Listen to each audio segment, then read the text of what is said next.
On the night of April 7th, 2014, 32-year-old Robin Spielbauer tucked her 10-year-old daughter into bed in their house in Amarillo, Texas. Robin told her daughter that she loved her, said goodnight, and then walked out of the room. Robin could hear the TV on in the front room of the house, and she began heading that way, but before she got there, she stopped to look in on her younger daughter.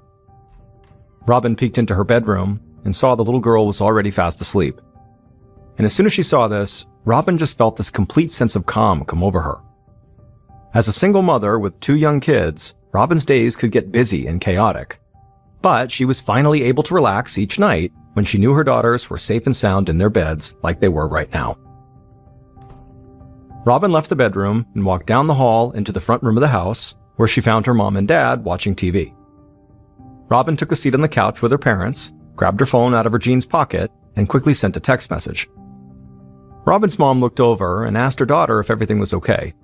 She was fine, just making some plans. Robin knew her parents loved having her and the 2 girls in the house, and they played a huge part in helping her take care of the kids. But Robin thought in a perfect world, she would not be living with her parents in her early 30s. Because for many years before she wound up back at her parents' house, Robin had been living a life she loved on her own. When she was 22, she had fallen in love with a great guy named J.D. Spielbauer. J.D. was a former United States Marine and had served in Afghanistan and Iraq. Robin's father had been in the military most of his life, and so her parents had been really happy when Robin started dating a military veteran. Robin got pregnant just 2 months after they started dating, and so she and J.D. had their first daughter, then got married, and then they had their second daughter a few years later. And for Robin, ever since she was young, all she had wanted was to be a mom. And so she didn't really care that she and J.D. struggled with money sometimes, or that raising kids really wasn't always easy. She and her husband loved each other, and they had these 2 beautiful girls. That was more than enough to be grateful for. But in 2012, after she and J.D. had been together for almost 10 years, everything began to change. J.D. became distant, and he started spending a lot of time away from home. And not long after that, Robin had discovered that J.D. was cheating on her with a woman named Katie Phipps, who just happened to be one of Robin's friends from church. After Robin had learned that her husband and friend were having this affair, she divorced J.D., took the kids, and moved back in with her parents. And not long after that, J.D. had married Katie Phipps, which really only added to the tension. Back on the couch, Robin's phone buzzed in her hand. She glanced down at the text, smiled, and got up. She told her parents she would have to run out for a bit, and asked if they could watch the kids while she was gone. Her mom said of course, and then asked if Robin was going out to meet her new boyfriend. Robin blushed a little, but didn't respond. Then she just grabbed her purse, told her parents she wouldn't be gone too long, and walked out the front door.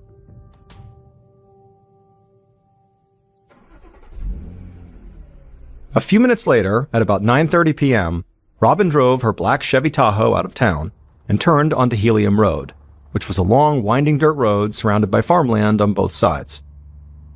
As she drove, Robin cranked up the country music on the radio and looked out at the huge Texas night sky. The only light on the road came from her headlights and the moon, and this made Robin feel like she was out in the middle of nowhere. But that was perfect as far as she was concerned. In fact, that's why she'd chosen Helium Road for this meeting in the first place. She didn't want anyone to see what she was about to do. Eventually, Robin pulled her SUV over to the side of the road, put it in park, and began to wait. And as she did, she listened to the radio and looked out the window. And then eventually, she saw headlights coming down the road behind her.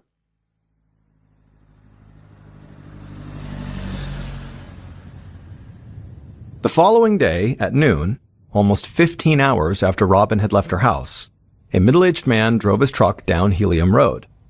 The sun was bright, and it was about 65 degrees Fahrenheit. It looked and felt like a perfect spring day. As the man was driving, he spotted something in the distance, so he slowed down and squinted. And he was surprised by what he saw. 3 young girls were running down the road right towards him, and they were screaming. This part of Helium Road was usually pretty deserted, and it wasn't really a place where kids played. So the man immediately hit his brakes, put his truck in park, and stepped outside to see what was going on. He walked over to the girls and asked if they were okay. and without breaking their stride, all three girls pointed behind them and started yelling, "She's dead! She's dead!" The man looked where the girls were pointing, and he saw there was a black SUV parked on the side of the road. He told the girls to stay where they were, and then he ran over to the SUV. And when he got there, at first glance, it just looked like somebody had abandoned the vehicle. However, when he walked to the passenger side of the SUV and looked at the ground, he just froze. The man was in total shock at what he saw, and it horrified him that three young kids were clearly the first ones to have stumbled onto this scene. The man took a breath and steadied himself, then he grabbed his phone and dialed 911.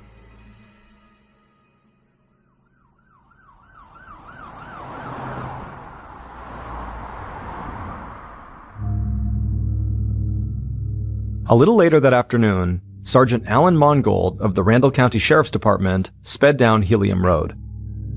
Up ahead, he saw there was an ambulance, cop cars, and a fire truck, and then behind him, driving as well, were more police cars. Sergeant Mongold could not think of a time ever when this spot on Helium Road, basically in the middle of all this farmland, had been so crowded. He eventually pulled over and parked his car not far from a black SUV and got out. And immediately, an officer ran over to meet him and said he'd taken statements from the three young girls and the man who had been there when he arrived, but he'd arranged for the girls to be taken home and he'd sent that man on his way. Mongold said that was fine. He would follow up with them if he needed to. And then he and the other officer walked around to the passenger side of this black SUV, and they joined a group of paramedics who were already standing there. But as soon as Mongold looked at the ground just outside the car, it was clear the paramedics could not do anything. Because lying there on the ground was a woman's body. And based on all the bugs crawling on her, Mongold knew she must have been dead for at least several hours. Mongold put on his gloves and crouched down next to the body. The woman was on her back, and immediately Mongold saw a deep dark bruise on the left side of her head. And at first glance, this bruise did not appear to be something she got just from falling down or something. It looked like something had been smashed into the side of her head, like a heavy object. And so at this point, Mongold felt confident he was very likely dealing with a murder. He reached into the woman's pockets, but found they were empty. So he told one of the officers on hand to run the plates of the SUV. And then he and the others started to do a sweep of the area. Within minutes, Mongold saw the officer who had just run the plates waving him over. Mongold joined him, and the officer said that the SUV was registered to a woman whose name was Robin Spielbauer, and the image of Robin Spielbauer that popped up matched the victim. Pretty soon, members of the county's forensics team arrived, and Sergeant Mongold searched the area around Robin's body and her SUV again. And this time, a forensic tech saw something that seemed really strange. The back windshield of Robin's SUV had a small crack in it, and embedded in the crack were tiny pieces of hot pink plastic. Now, neither the forensics tech nor Sergeant Mongold had any idea what this pink plastic was from. But the tech said hopefully that would become clear after they ran some tests. The investigative team spent hours searching up and down Helium Road, hoping to find a potential murder weapon or maybe Robin's cell phone. But other than those pink plastic flecks on the SUV windshield, there really wasn't much to go on. Mongold considered the possibility that this could have been a robbery gone wrong, that someone had gotten Robin to stop her car, attacked her, and had stolen her purse and her phone. But the idea that a carjacker would choose this road to try to rob someone where there wasn't a whole lot of traffic just didn't make a lot of sense to him. And so Mongold couldn't help but think that maybe Robin's killer was someone she knew.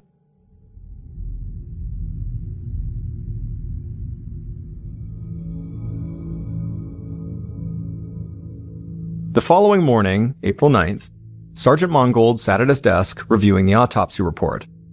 The report stated that Robin had most likely died the night before her body was found, and that her body had just laid outdoors on the side of the road overnight. And even more importantly, the autopsy report confirmed that Robin had been murdered. Because in addition to the blunt force trauma wound that Mongold had found on the side of her head, the medical examiner had also discovered a gunshot wound from a .22 caliber pistol in the back of Robin's head. So, that morning, Sergeant Mongold went to meet with Robin's friends and family to learn as much as he could about her. and also to see if anyone close to Robin owned a .22. Mangold had informed Robin's parents about the death of their daughter the previous night, and even without the results of the autopsy report, he had told them he believed there had been foul play. And so through their complete shock and grief, Robin's parents had given Mangold a list of the few people who had been closest to Robin. And now, Mangold decided to start with her new boyfriend, a bartender named Jared. But the conversation with Jared proved to be pretty uneventful. Jared said he'd been working at the bar the night that Robin had died. He said she hadn't called him or texted him or anything. And Mangold was able to quickly track down multiple people at the bar who corroborated Jared's alibi. Now, the detective had no intention of crossing Jared off his list this early on, but Jared did not jump out as an obvious suspect. And so Mangold figured if Robin's current boyfriend didn't look like a major suspect, well, the next logical step was to talk to her ex-husband, J.D. Spielbauer. Later that day, now over 24 hours after Robin's body had been found, Sergeant Mangold knocked on the front door of J.D.'s house. And as he knocked, Mangold felt a bit surprised by where he was standing, because J.D. lived only a few houses away from Robin's parents' house. The door opened, and a woman who looked like she was in her late 20s with long brown hair and bright blue eyes was standing there. Mangold introduced himself, and the woman said her name was Katie, and that she was J.D.'s wife. She said news had traveled fast, so she already knew about the murder, and she assumed that's why Mangold was here, to talk about it. Mangold nodded, but before he could say much more, a tall, thin man with a cropped military-style haircut stepped outside. He introduced himself as J.D. Spielbauer. But immediately, his wife, Katie, snapped at him and told him to shut up, because she was talking to the police. J.D. immediately hung his head and fell silent. Sergeant Mangold acted like he didn't notice any of that, but in reality, he was taken aback. Married couples, even ones that didn't necessarily get along, rarely lashed out at each other in front of him, especially when they knew they could be potential suspects in a murder case. But Mangold remained calm and polite and asked them where they'd been the night that Robin died. Katie said that she and her son had been at a friend's house, and they had come home around 10 p.m. J.D. said he'd been home all night with his uncle, who also lived in the house. They'd just been drinking beer and playing some pool. Other than Katie's quick outburst at J.D., nothing the couple did after that seemed particularly strange. However, for some reason, Mangold just felt like there was a good chance both of these people were lying to his face. He talked to them for a bit longer, and then as they wrapped up, he told them he would be in touch if he needed any more information. But as he walked back to his car, Mangold already knew he'd be calling J.D. and Katie down to the station soon. He just needed to be better prepared if he was really going to interview them.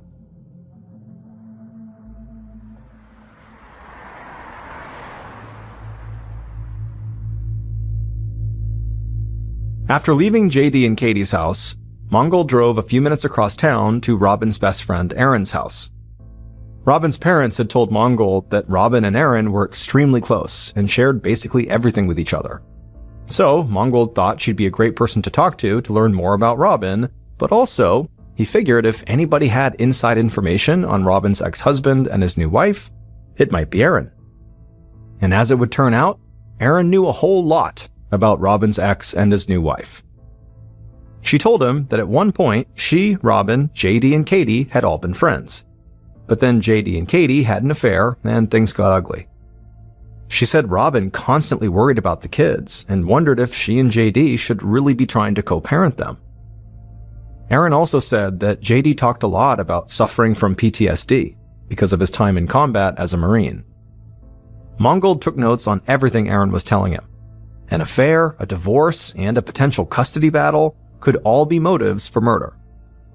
And while Mangold did not believe that all military vets suffering from PTSD were inherently violent, JD's condition was still something he had to consider. But Aaron would tell Mangold something else that would instantly make him rethink his entire approach to JD and Katie. Aaron said late last year, Robin had gone over to JD and Katie's house to drop off the kids. However, when Katie had come in and seen her husband and Robin talking, she screamed, grabbed Robin, slammed her into the fireplace, and threatened to ruin her life. That evening, Sergeant Mongold led JD into an interview room at the sheriff's station, and then he sat down next to him at a small round table that was pushed up against the wall. JD was wearing a t-shirt, jeans, and a baseball cap that he kept messing with like he was nervous. Mongold had spent most of the previous night trying to learn as much as possible about Robin, JD, and Katie's relationship, and he had worked with the phone company to secure a copy of text messages sent to and from Robin's cell phone. Mongold started the interview by asking JD to give him an overview of what he'd been doing on the night Robin died. JD spoke in a slow Texas drawl. He was polite and addressed Mongold as Sir, and he said basically the same thing he'd told Mongold when they met at the house. He'd been hanging out with his uncle at home, drinking and shooting pool. Mongold nodded and asked if he'd seen Robin at all on that day, but JD shook his head and said he had not seen or talked to her. Sergeant Mongold reached down and grabbed a file folder out of a briefcase. He opened the folder and pulled out a piece of paper. Then he turned to JD and said he wanted to help him because clearly JD was having trouble remembering things clearly. Mongold told JD that this piece of paper was a record of all the text messages Robin had sent and received on the night she died, and her final text exchange was with JD just before 9:30 p.m. And it was clear from this text that the two of them had been planning to meet up that night. JD immediately took off his hat and ran his hand through his hair. He apologized for lying, and then as he tried to explain himself, he started to stammer. Finally, he got out that Robin was supposed to meet him that night at his house to talk about a standardized test their older daughter was supposed to take. However, JD said Robin never showed up. At this point, Mongold really began to press JD. He asked him if Robin had never showed up, why hadn't he reached out to her? And JD really struggled to come up with an answer. He remained polite and kept calling Mongold Sir, but as he was doing that, Mongold got the impression that this was not a man who planned things out, or who could easily organize his thoughts. And so eventually, Mongold told JD that he could assume only one of two things. JD had lied because he was the one who murdered Robin, or he had lied to cover for someone else. JD just shook his head and said he would never hurt Robin. But Mongold snapped back and said, well, if you didn't kill her, who did? JD went quiet for a second, and then he looked up at Mongold and just said, I have suspicions. Now, during this interview, JD did not come out and actually say who he suspected, but Mongold thought it was pretty clear. In fact, Mongold had the same suspicion since he talked to Robin's friend Aaron. So Mongold didn't waste any time. He let JD go, and then had JD's wife, Katie, brought to the station and into the same small interview room. Katie was wearing a sweatshirt with a pink camouflage pattern on it, and while her husband, JD, had looked very nervous when he came in, Katie, on the other hand, just looked mad. But before Sergeant Mongold could even ask her a question, she said she needed him, Mongold, to tell her something. She said she needed to know if JD was having an affair with his ex-wife Robin.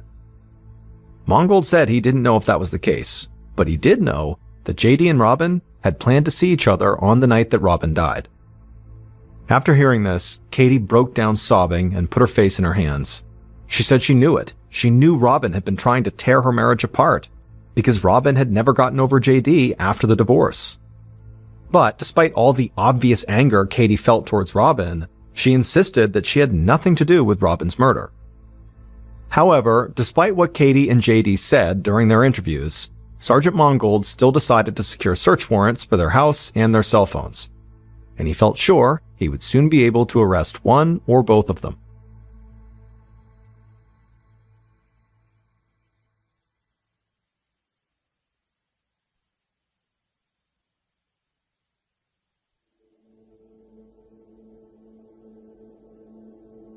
On April 10th, so just 3 days after Robin's murder, Sergeant Mongold and the investigative team searched JD and Katie's house, and they quickly found a room filled with guns. Mongold didn't think that was strange, though. Amarillo, Texas was home to a lot of avid hunters, and most of the weapons in this room were hunting rifles. But one gun immediately caught the detective's eye. Sitting in an open case was a Sig Sauer .22 caliber pistol. Now, Robin had been shot with a .22. But that was not actually the only thing that made this gun stand out. This gun had hot pink plastic accents on part of the grip and the barrel. And when Mongold leaned down to get a better look, he noticed that part of the pink plastic on the grip was cracked, and that small pieces of the plastic appeared to be missing. And so right away, Mongold assumed that those small pieces of pink plastic that were missing must have wound up embedded in the back windshield of Robin's SUV. Investigators quickly found out that the gun was registered to Katie, and they even found photos she had posted on social media of her holding that gun. And later that day, when police searched Katie's text messages, they found something just as damning. In the 4 days leading up to the murder, Katie had sent 336 text messages to JD, threatening to ruin him and Robin. And the final text message, number 336, which Katie had sent to JD about an hour before Robin had left her parents' house and driven out to Helium Road, said, "You started this whether you want to believe it or not. I will finish it." The Randall County Sheriff's Department and the District Attorney's Office moved fast. On April 11th, 4 days after Robin's murder, they arrested Katie. However, before the case could go to trial, the DA wanted either a confession or clear evidence that demonstrated Katie had been driving on Helium Road on the night of the murder. Katie refused to confess. She just repeated her story that she had been with her son at a friend's house and then gone home at around 10 p.m. that night. Now, Katie's cell phone had pinged off a tower near the murder site at the time Robin was most likely killed, but that tower also would have pinged if she was driving from her friend's house to her house, so it was not the definitive evidence the DA was looking for. The search for some elusive piece of evidence that would ensure a guilty verdict began to frustrate the police. After all, Sergeant Mongold and his team had Katie's gun and her threatening text messages to JD, and they knew Katie had once slammed Robin into a fireplace. But Mongold and his team's hands were tied, because the DA's office had taken over the investigation. The DA's office wound up re-interviewing people connected to the case and also scouring surveillance footage from locations just outside of town to see if they could spot Katie's car pulling onto Helium Road. But none of this led to anything new, and the investigation dragged on for months. And so the DA began to worry that he would never find this piece of evidence that would definitively win over a jury. But on a day in July of 2015, over 15 months after Robin's murder, a woman who worked for the DA rushed into his office, and she had a very excited look on her face. She told the DA that she'd seen a story on the news about how certain cell phones left a clear digital footprint when they were connected to Wi-Fi. Essentially, police could use this Wi-Fi data to track exactly where a phone had been, which was far more information than a cell phone tower could provide. When the DA heard this, his face lit up. He'd never heard about this type of search. So he gathered his team, and they immediately got in contact with the phone and internet companies, and soon they were able to trace Katie's exact path on the night of the murder. This was exactly the kind of evidence the DA had been looking for. And not long after that, the DA got another big break when he was contacted by Robin Spielbauer's mom. She told him that she had just gotten this very bizarre phone call that she knew would help his investigation.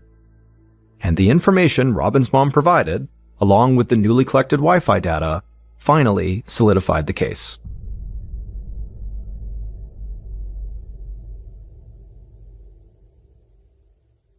Based on the information from Robin's mom, cell phone and Wi-Fi data, and evidence collected throughout the investigation, the following is a reconstruction of what authorities believed happened to Robin Spielbauer on April 7th, 2014.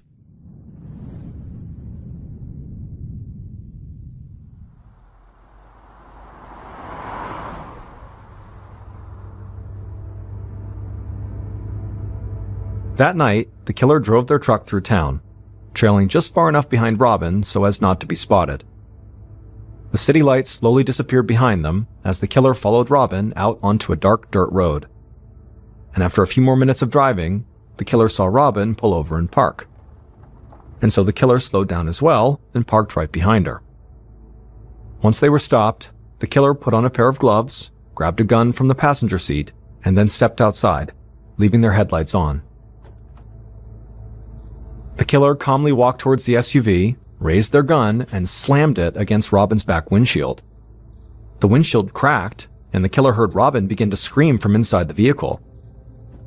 The driver's side door of the SUV suddenly flew open, and Robin lunged out of the car and started screaming at the killer. But the killer just raised their gun. Robin saw the gun in the headlights from the truck, and she ran towards the farmland that surrounded the road, trying to get away, but the killer followed, and they aimed at Robin in the low light, and they fired. The bullet struck Robin in the back of the head. She stumbled, her body twisted, and she fell to the ground on her back. The killer approached and saw Robin was still breathing, so they aimed the gun at her forehead and pulled the trigger again. But the gun jammed. The killer panicked. They rushed back to their truck, glancing over their shoulder to make sure Robin was not getting up and running off. The killer found a tire iron from the truck bed, took it, and ran back to the side of the road where Robin was still laying on the ground. The killer held up the tire iron and swung it hard into the side of Robin's head. Blood spilled from Robin's temple out onto the ground. Now she stopped breathing, and she died right there on the side of the road. The killer leaned down and took Robin's cell phone out of her pocket. They searched her other pocket for personal items, but she didn't have anything else on her. So the killer walked over to her SUV, leaned inside through the open driver's side door, and grabbed Robin's purse. And then with that in hand, they shut the door behind them. The killer ran back to their truck, hopped in the driver's seat, and sped off down the dirt road back towards their house in town. Once back inside the safety of their home, the killer walked right into their gun room, and they would put the gun they had just used to shoot Robin, a Sig Sauer .22 caliber pistol with a pink plastic grip, into an open gun case. At this point, the killer took a deep breath and began to calm down. They were convinced the police would eventually find this pink gun, and when they did, they would believe Katie had murdered Robin. Katie Phipps would stay in prison for over a year awaiting trial, while the DA's office tried to find evidence that would ensure her conviction in court. But Katie didn't murder Robin. Her husband, JD, did.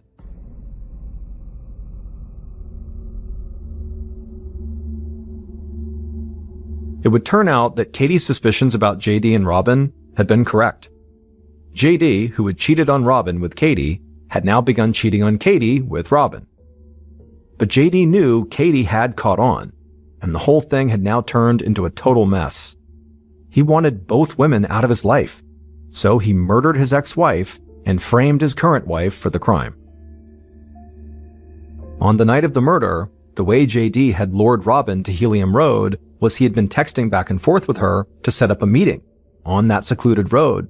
That way they could carry on their affair without being seen. Police had considered JD a suspect, but the bulk of the evidence they found seemed to point to his wife Katie. She had sent hundreds of threatening text messages, had physically assaulted Robin, and had claimed she was going to, quote, finish what JD had inadvertently started. And when tests were run on Katie's gun, the pink plastic from the weapon matched the pink plastic police had found embedded in Robin's back windshield. And so, after only a 4-day investigation, police had arrested and jailed Katie. But over a year later, as investigators and the DA tried to shore up their case before going to court, new evidence came to light. Katie's phone had not been connected to Wi-Fi on the night of her murder. However, her son's phone had. And so using the Wi-Fi data from her son's phone, in connection with cell phone tower from Katie's phone, police were able to see that on the night of the murder, Katie's route was directly from her friend's house back to her own house. At that point, they realized Katie had been telling the truth. She did not kill Robin. Also, investigators came to believe that many of Katie's threatening text messages to JD might have been about divorcing him and exposing his affair, not about harming Robin. So with this new evidence, police released Katie from jail, and the DA admitted he had rushed to judgment about her guilt. Once Katie was out, investigators quickly turned their attention to JD. And one of the first things they discovered was that JD's stories about suffering from PTSD were a complete lie, because JD had never served in the military. It was just something he lied about to impress women. And so the fact he had successfully carried out this lie for years and had even convinced police it was true, helped lead the investigators to believe that JD was much craftier than they had given him credit for. They came to assume that everything he'd told them during the investigation was potentially a lie, and that he had the personality and the mental capacity to frame someone else for murder. And then finally, when investigators really began to move in on JD, Robin's mom contacted the DA about this bizarre phone call she got.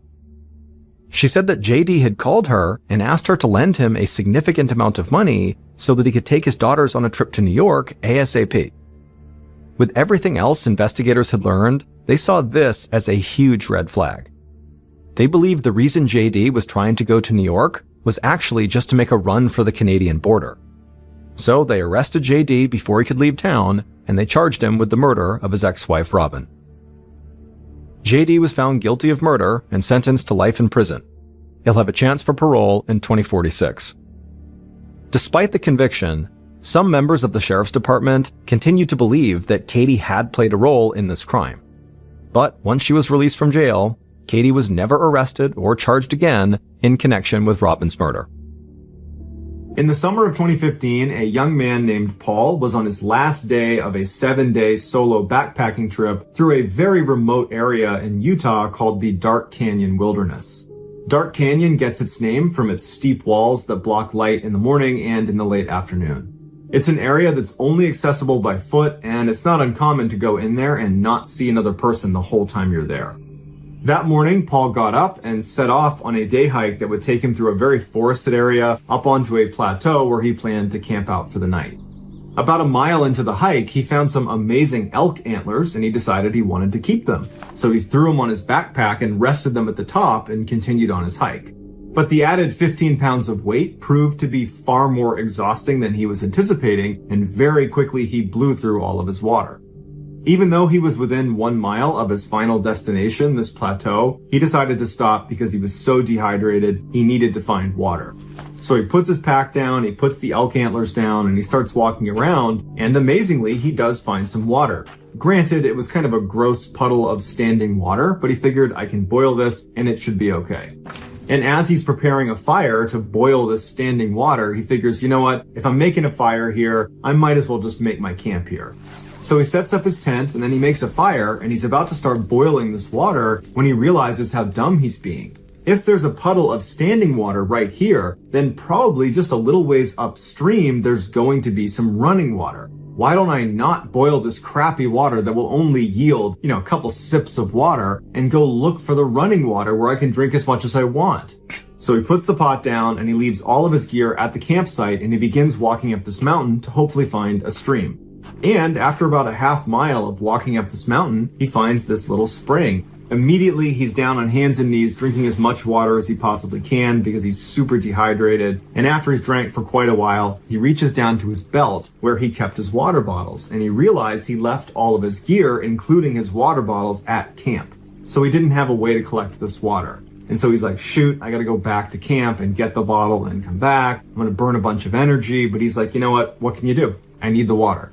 And so he gets up and he turns around and he starts walking back towards his camp. And immediately he starts to feel really anxious as he's walking back. He can't help but feel like someone's behind him watching him. And he kept turning his head thinking he's going to see someone just over the mountain who's quietly stalking him. And he just could not shake this feeling. And so as he's walking back to camp, every little sound he hears is totally throwing him off. Every little rustling leaf, every little bird overhead, he's totally on edge because he's convinced someone is behind me or someone's over there, someone's watching me. He finally gets back to camp, he gets his water bottles, and he considered not going back to the spring because he didn't want to cover that distance again because of how stressful it just was. But ultimately, he knows he needs the water. So either he's going to sit here for a really long time and boil a bunch of stagnant water, or he can just suck it up, walk to the spring, get some water, come back, and be good. Before he walks up to the spring, he grabs a really big stick to use as a club, and then he walks up. So now he's got some protection. And immediately, as he begins that half-mile trek to the spring, the anxiety pours right back over him, and he can't help but feel like someone is watching him. But he gets up to the spring, he fills his water bottles, he turns around, and he starts walking back, and he walks down this little rock face and lands on the trail he had just been on a minute ago, and he stops because he sees something on the ground that wasn't there before.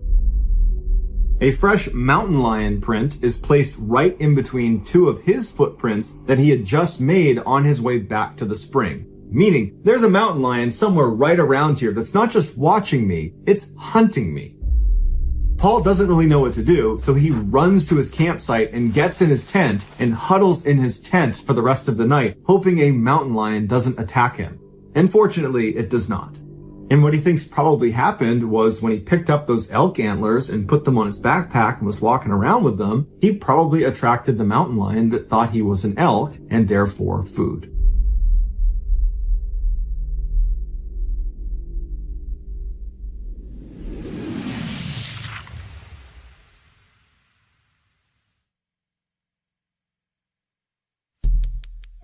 The next and final story of today's episode is called Rattlesnake Canyon.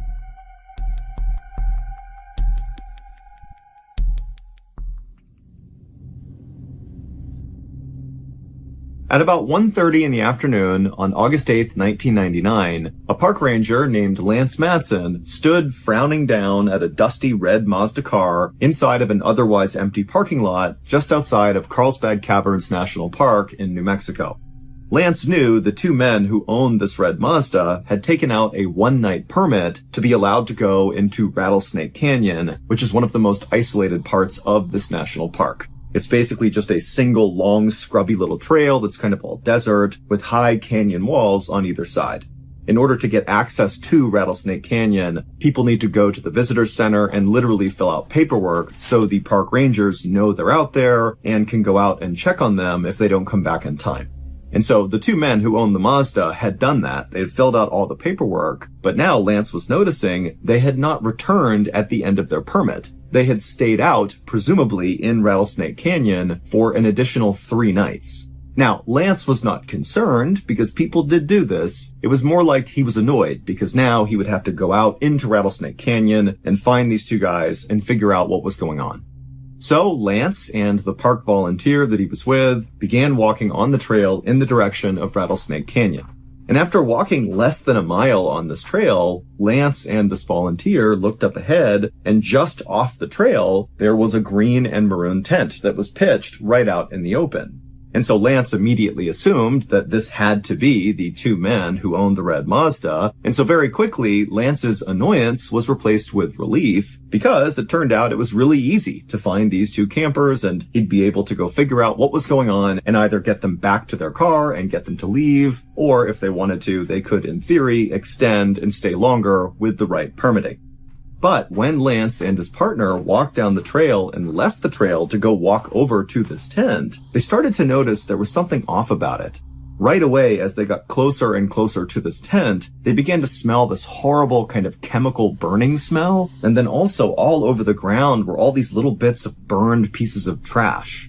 And then finally, when Lance and his partner actually arrived right in front of the tent and they were looking down at the closed flap, it was zipped shut, they saw clearly there was something moving around inside of the tent. But whoever or whatever it was wasn't making any noise. And so Lance and his partner, they kind of looked at each other and they both at this point were pretty nervous. You know, their hearts are racing. They don't know what's going on here. And then Lance just kind of impulsively reached down, unzipped the tent and lifted it open. And when he saw what was inside, he immediately was hit with this wave of fear and anxiety.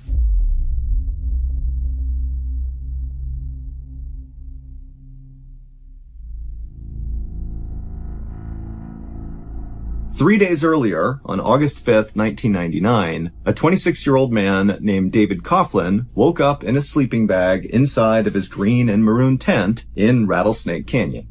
And as soon as David sat up, he smiled because he could hear right outside of his tent the sound of his best friend, Rafi Kodakian, making breakfast and gathering up supplies for that morning's hike. Dave and Rafi were on what they called a trip of a lifetime. 6 days earlier, they had left their hometown of Boston, Massachusetts, and traveled more than 2,000 miles west, sleeping at campsites and cheap motels along the way. Their final destination was a university in Santa Barbara, California, where Dave was going to be getting his master's in environmental engineering, but they were going to basically turn the journey out to California into a big vacation. And Carlsbad Caverns National Park was easily both of the men's favorite spots so far, because unlike the other campgrounds they had stayed at so far, which were kind of cheap and small, Carlsbad Caverns was huge. It was 47,000 acres of just wild desert. And so for Dave and Raffi, whose normal everyday lives were kind of safe and boring, doing desk jobs and the like, this felt sort of thrilling, like they were cowboys exploring the Wild West. As Dave sat inside of his tent, listening to Raffi make breakfast and get ready, Dave noticed he was already sweating, despite it being pretty early in the morning. It was just already so hot outside.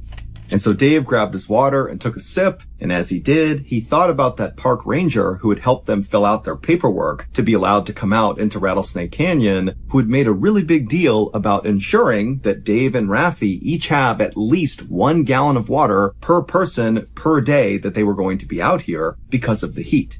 But after they had left the park ranger, Raffi, who had way more experience camping than Dave did, explained to Dave that that was totally overkill and they didn't need that much water. So instead of bringing 2 huge gallons of water for the single night they planned to be out in Rattlesnake Canyon, Raffi had brought along for both of them just 3 16-ounce bottles of water. For reference, that's approximately 6 times less than what the park ranger had suggested. The men had already used one of those 16-ounce bottles of water to boil hot dogs the night before for their dinner, and now the bottle that Dave was drinking from was already half empty, and so he was pretty much down to the last of his water. But Dave wasn't really worried about his water because he and Raffi were going to be hiking out of Rattlesnake Canyon that day and heading back to their car and continuing their journey out to California. And they knew they had set up their tent very close to the parking lot. And so it was a short hike. They're back in their car and then they're good. And so Dave capped his water, he got out of his sleeping bag, he left the tent, and he joined Raffi in prepping their supplies to get ready for their hike out. And by 8:30 a.m., their entire site was packed up and the 2 men were on their way heading back. The 2 men walked at a leisurely pace in the direction towards their vehicle for about an hour, and as they walked, they did see signs that they were on the right trail. There were these stacks of white rocks that marked the trail, but after walking this full hour, they knew they probably should have been at the parking lot, but they didn't see it yet. However, the 2 men were not worried yet because remember, they know they're close, and so they're thinking, okay, maybe a couple more minutes and we'll see the parking lot. And so they stopped, they had some more water, and then they kept on walking. But after walking for another 2-3 hours still in the direction that they believe was towards the parking lot, they did not see the parking lot. In fact, they didn't see anything that looked familiar, and there were no more stacks of white rocks to show they were even on a trail. They were totally lost. And so Dave and Raffi, who were doing their best not to panic, they both sat down, they pulled off their packs, and they pulled out their topographical map and began looking for some sign of where they were. But neither man could read the topographical map, and so all the swirls on the map showing every contour of every geographical feature, it just didn't make any sense to them, and so the map was of no use, and it was getting hotter and hotter by the minute, and so Dave and Raffi put the map away feeling totally frustrated, and for a second they thought about getting up and just continuing to walk roughly in the direction they thought they should go, but as soon as they stood up, they both just felt so exhausted from walking and the heat, which was now, it's noon, so it's really burning down on them, and so the 2 men just walked over to the edge of a canyon wall where some shrubs were kind of hanging off the wall, providing a little bit of shade, and the 2 men just plunked down right underneath the shade, and they just sat there in silence. Both men knew they did not have the supplies to stay out in this canyon for much longer. They certainly didn't have enough water, which now really was starting to feel like a huge oversight. But luckily, as they're just sitting there, these huge storm clouds rolled in, and for a very short amount of time, there was this incredible downpour of rain. And so Dave and Raffi began catching the raindrops in their mouths, and they began drinking the water off of rocks and leaves. And it wasn't a lot, but it was enough to kind of boost their spirits. They got a little bit more hydration in, and they were kind of ready to deal with the problem they were facing. After the storm had gone, Dave and Raffi decided that their best move was just to continue walking and try to find this parking lot. But despite this motivation, Dave and Raffi would walk for hours and hours into the night. They would not find the parking lot, and so finally they realized they would have to stop and set up camp for another night. And so Dave and Raffi, who by now were really starting to feel scared, they found this washed out gully and they set up their green and maroon tent, but neither man could sleep. And so they just sat outside of their tent, telling each other that, don't worry, the park rangers are bound to have noticed that we did not come back in time. We only had that 1-day permit. We've exceeded the limit. They're bound to come out here and find us.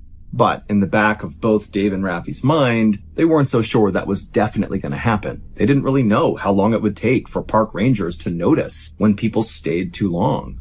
But as Dave and Raffi were speaking, they suddenly noticed far off in the distance something that looked like headlights, like on a car. And it was moving across the horizon. And both Dave and Raffi thought, wait a minute, that's got to be a road right there. All we have to do is go to that road and we're saved. We don't need the park rangers to come rescue us.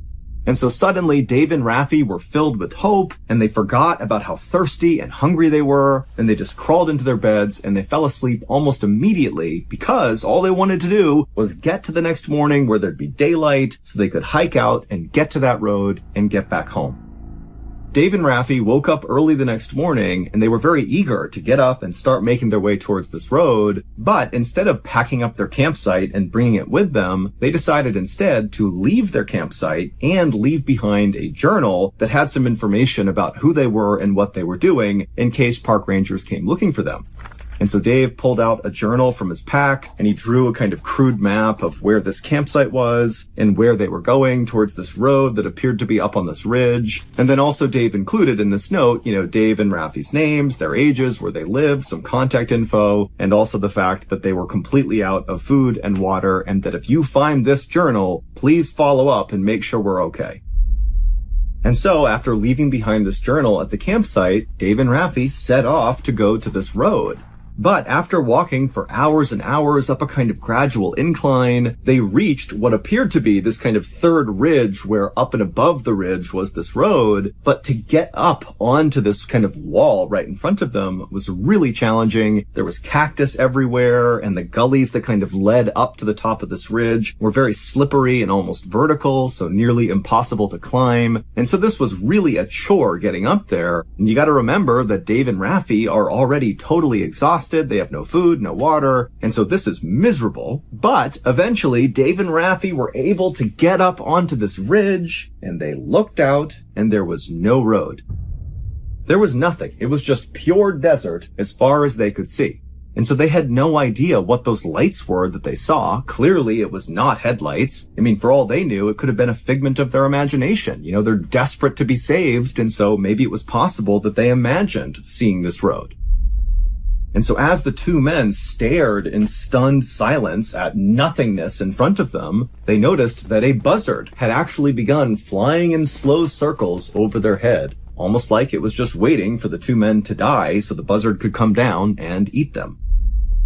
Now, Dave was ready right then and there to head back to their campsite and just wait, but Raffi was insistent that they just keep on going because you never know, maybe there is a road just a little bit farther along. But after walking for maybe a couple more hours, they did not see a road, and by this point both men were beyond exhausted, and so the two men did finally turn around and painstakingly walk their way all the way back to their campsite. And as they're walking, they're telling themselves, maybe we'll get there and park rangers will be waiting for us. A search party will be here.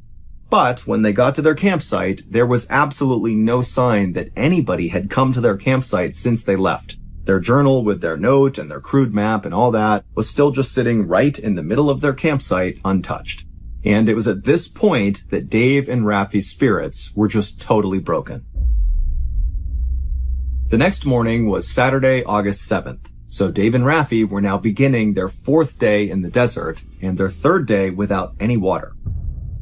Raffi had gotten really sick from drinking his own urine, and Dave had begun to experience all these horrible stomach cramps, very likely from eating unripe prickly pears.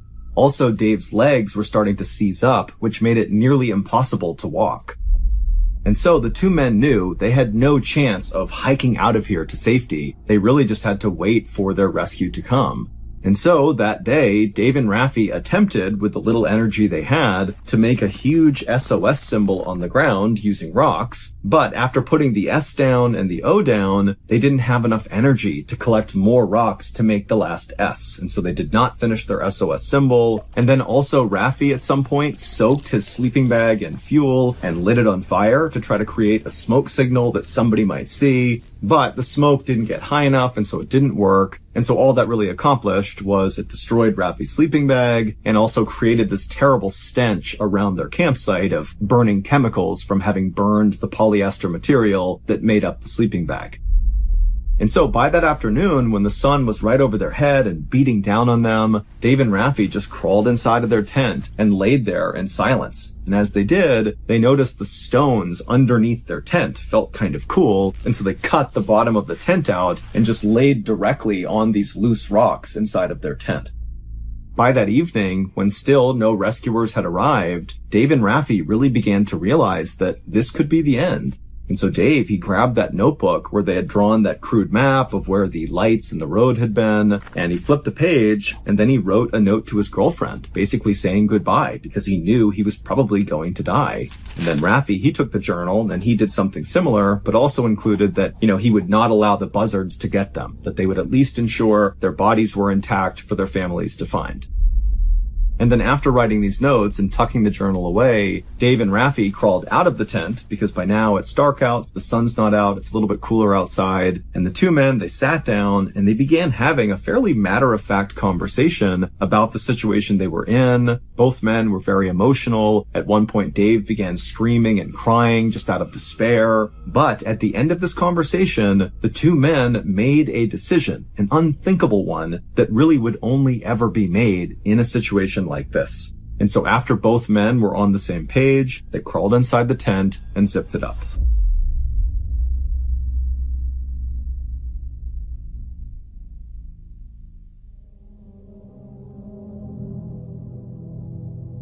It was the next morning, August 8th, 1999, when that park ranger and his volunteer that was with him had walked along the trail towards Rattlesnake Canyon and discovered Dave and Raffi's ransacked campsite. And they had walked up and they had seen all the burned materials nearby, which was Raffi's sleeping bag and other bits of trash they had tried to burn. And then they had gone to the front of the tent and Lance had opened it up. And when he looked inside, he saw Raffi, who was alive. He was laying on his side and he was only wearing these filthy green shorts. And he just looked totally emaciated and terrible and haggard. I mean, the guy really looked like he was on death's door.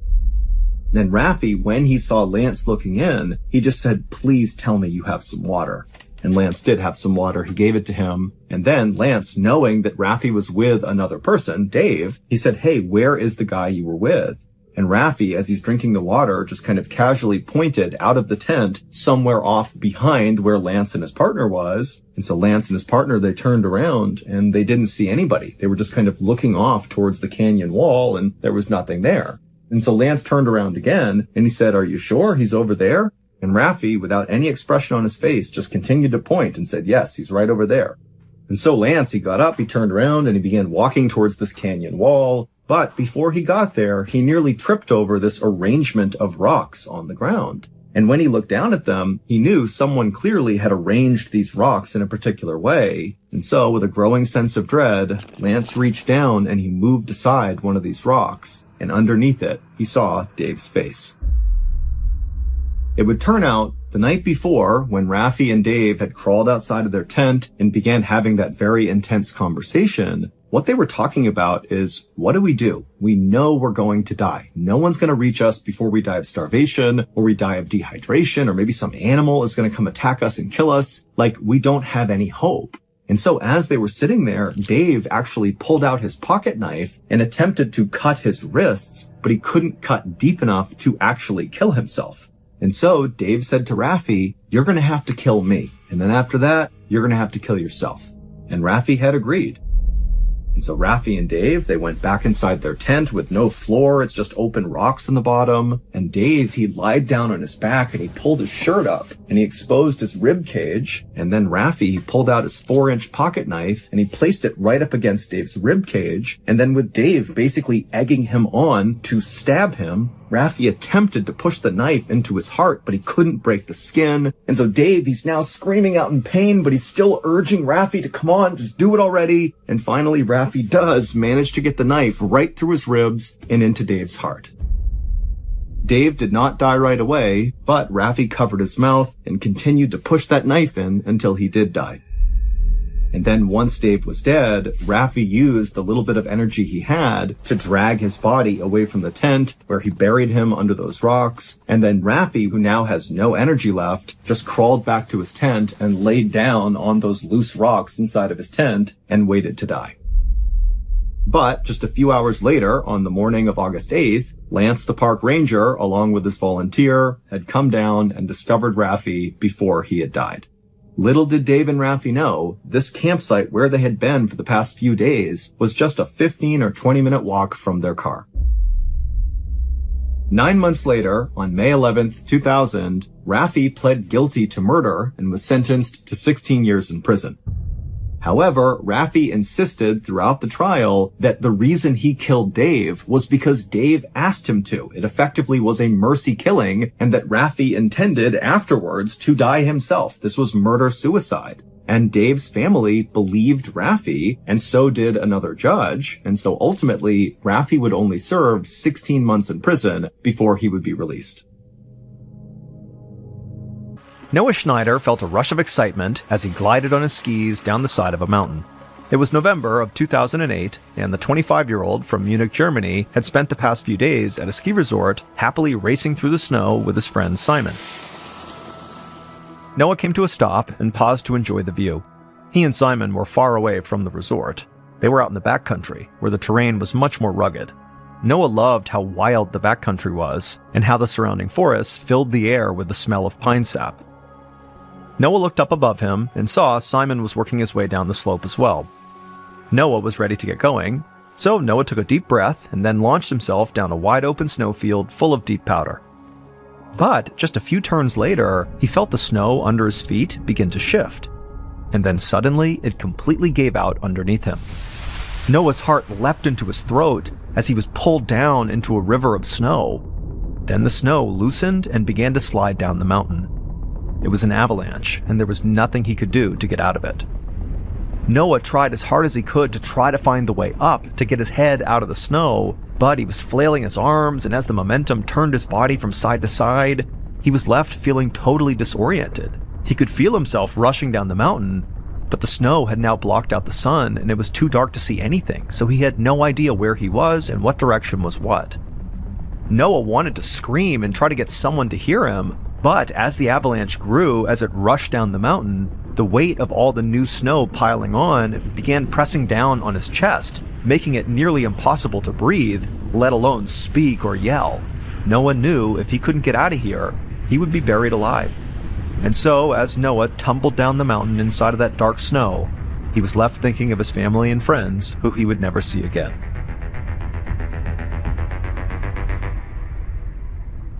But the next thing Noah heard was a soft and steady beeping. He faded in and out of consciousness as he slowly came to, but then he began to recognize the rhythmic whirring and buzzing of what sounded like medical devices. His head was pounding and his eyelids were heavy, but he managed to open them just enough to take in his surroundings. He was propped up in a bed in a beige, clinical-looking room he didn't recognize. Next to him, a blue curtain was drawn, cutting the room in half. Noah realized he was in a hospital. He had somehow survived. He just had no idea how he actually had survived or how he had wound up here. A few moments later, Noah heard approaching footsteps on the tile floor. He opened his right eye just a sliver, and he saw a tall woman wearing scrubs handling one of the machines near his bed. He tried to say something to her, but when he opened his mouth, no words came out. He just basically breathed out, and that was it. But him breathing out was actually enough to get the nurse's attention. She looked over at him and smiled and told Noah she was glad to see him awake.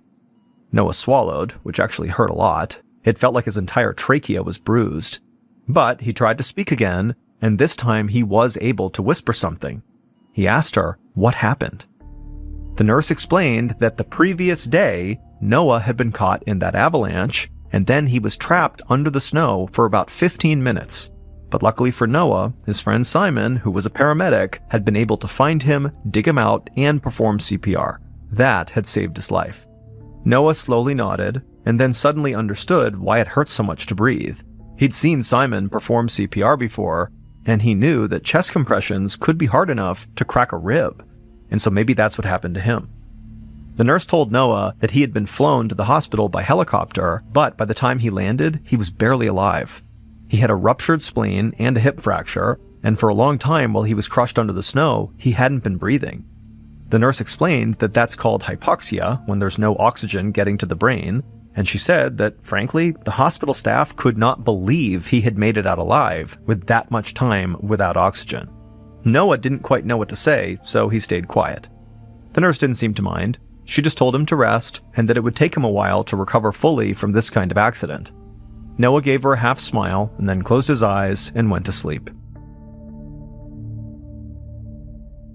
Several weeks later, Noah gritted his teeth as he tried to stand upright while holding on to some parallel bars. He had been at a rehab facility near Munich for a few days, and so far, he liked his new surroundings. It was quieter than the hospital, which made it easier to relax and sleep. Plus, he had physical therapy sessions every morning, which he knew were helping him regain his strength. Noah kept his eyes on his physical therapist, who was standing at the end of the bars, as he inched his way along toward her. His fractured hip was really burning from muscle exhaustion, but Noah kind of loved the challenge. When he first got to the rehab center, he'd been barely able to sit upright in a chair. But he'd been pushing himself every day, and now he could almost make it down the whole 10-foot-long section of bars before he had to collapse back into his wheelchair. Noah hoped he'd be upright and walking again by the end of February. That way, he could get back to school and finish his studies. So he willed himself to keep on going down the bars. When he finally reached the end of the bars, his physical therapist helped him sit down in his wheelchair and then gave him a high five. Noah smiled and leaned his head back, feeling proud of himself. It was the first time he'd gone the entire length of the bars, and he'd only been at the rehab facility for 3 days, and so he was hopeful he'd be able to be discharged much sooner than he thought. An hour later, Noah leaned back on the bed in his room, watching TV and opening a care package that his friends had sent him. He was grateful for the distraction. Aside from his morning therapy sessions, he had the whole day to himself, and so Noah was feeling pretty bored. He sorted through the box, and then pulled out the packages of nuts and snacks, a little container of homemade cookies, an adult coloring book, and a big book of Sudoku puzzles.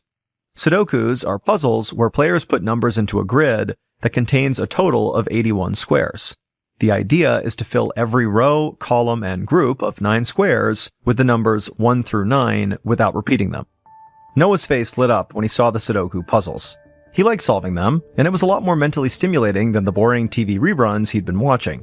Normally, he'd be in school and studying at this time of the day, but it was winter break and all of his books were back home, so he'd been running out of ways to keep himself occupied. He opened up a bag of gummy worms and popped one in his mouth, then rummaged through the box and found a pencil. Then he opened up his Sudoku book and began his first puzzle. But as he started filling in the boxes with his right hand, the fingers on his left hand started feeling shaky. He finally put the pencil down and tried to steady his left hand, but then his entire left arm just began convulsing. Noah reached for the call button with his right hand, which still felt normal. Then he grabbed his left arm with his right and just tried to hold it in place and stop it from shaking. But his arm just kept on convulsing, and so he took a deep breath and told himself, "It's okay, this is not a big deal, I'm gonna be fine." And just then, his left arm stopped convulsing and was just back to normal. As a nurse came flying into the room to see what was going on, Noah just stared down at his left arm in disbelief. The nurse asked him what was wrong, and he explained that he was pretty sure his left arm had just had a seizure, but now it had stopped. Noah kind of hugged his left arm to his chest and told the nurse that actually his left arm now felt sore. She nodded, but told him that unfortunately, there really wasn't much she could do about his arm. So she told him she would go inform his doctor about what happened to see if maybe she wanted to run some tests. Noah smiled and nodded, but inside, he was feeling very anxious. To this point, his recovery had been really nothing but steady progress. But now, it felt like this was the first time he was kind of backsliding. The next morning, after he finished his physical therapy session, Noah asked his nurse to wheel him into the cafeteria for breakfast. She said yes and rolled him up to his usual table, then told him he could relax while she grabbed him some food. While he waited, Noah took out his Sudoku book. He picked up his pencil and flipped to the puzzle that he'd started yesterday before his seizure. He looked over the empty boxes and then began counting through different ways of solving the puzzle. But as he worked on this puzzle, just like the day before, there was this jolt of energy that kind of burst through his left arm, and then his arm was shaking and spasming all over again. One of the patients sitting at his table asked Noah if he needed help, and Noah, who was terrified, just nodded, and then he heard the patient call a nurse over. The shaking moved up Noah's left arm and kept shaking even when he grabbed it with his right hand.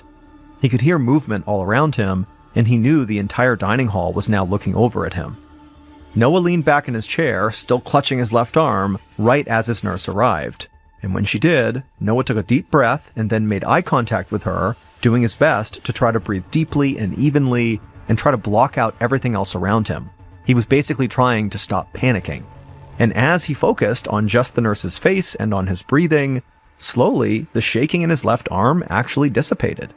After Noah told the nurse that, his left arm was back to normal, the nurse bent over him, kind of puzzled, and inspected his arm, and then she asked him if the seizure he had just felt like the one from the day before. And Noah nodded and said, yeah, it felt identical.